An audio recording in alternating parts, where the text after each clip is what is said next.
I'm Barry Tramel, and to me, the most memorable person in Bedlam was Kevin Wilson.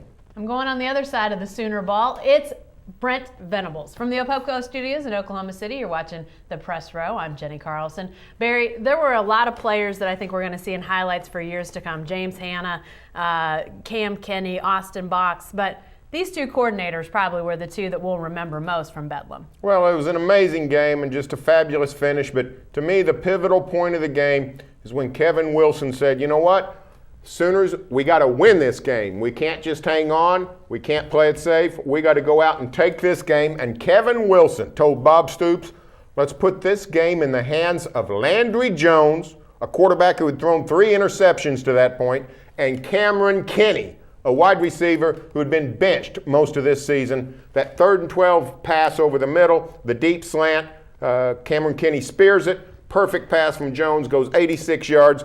If that ball falls incomplete, Oklahoma loses that game. OSU gets the ball in good field position. The Cowboys at that point say, you know what? We're not going to try to score a touchdown. We're going to milk the clock, try to make some first downs, and we're going to put this game on Dan Bailey's foot. He would have produced. Cowboys would have won by 1. Kevin Wilson said, no, we're going to win the game right here, and he did. To me, that was an unbelievable sign of faith by a coordinator in his unheralded ball players. I think, though, that the game, I know that the game wouldn't have gotten to that point, though, without the Brent Venables defense. And these two coordinators are maligned. Coordinators are always either beloved or hated. There's really no in between. And when things are not going good, these guys get the criticism. When they're going great, obviously we're here talking about how much we remember what they did on Saturday night in Stillwater. But Brent Venables, he goes to Alabama during the offseason, and he learns this wrinkle of defense that they throw out there to start this game in Oklahoma State. They adjusted, but the whole first half, the Oklahoma State offense is stunted. They're not getting the production that they are normally producing in the first half. That gave Oklahoma a chance to build a cushion. Oklahoma State came back. They made adjustments at halftime, great adjustments at halftime.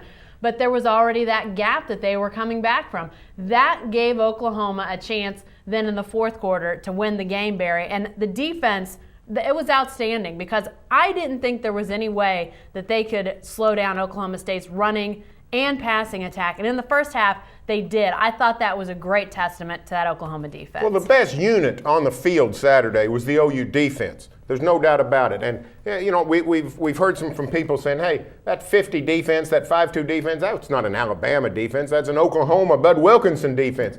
Yeah, it's the 5-2 that Wilkinson popularized and Barry Switzer used throughout his career. But this is the 21st century. You don't run the same kind of defense. You don't defend the same kind of plays.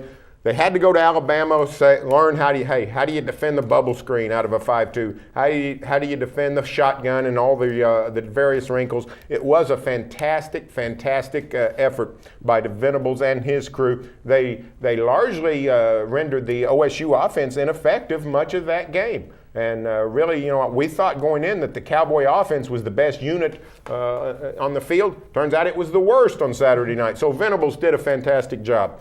But I'm still going to remember the way Kevin Wilson said, hey, let's put the ball in this quarterback's hands who has been so ineffective tonight, that has thrown the ball to the other team. When Landry Jones was trying to throw the ball away, it ended up in Cowboy hands. And yet, when it came crunch time, he was on target. He won the game. To me, this was maybe the shining night for Bob Stoops' staff in his 12 years as the Oklahoma coach. I can't remember a game in which both coordinators shined so bright. And that Kevin Wilson decision to grab this game by the throat and say, this game is ours, that's what I'm going to remember. Yeah, and I think I mean, obviously we're splitting hairs here when we're talking about, you know, who's going to be most remembered from this game, because clearly there were stars everywhere. And really it was interesting late how unheralded most of these Oklahoma stars. I mean, we're talking about the coordinators who get a lot of criticism, but look at who had those highlight plays for Oklahoma in the fourth quarter. Jimmy Stevens kicks field goals. He's been the most maligned player in a long time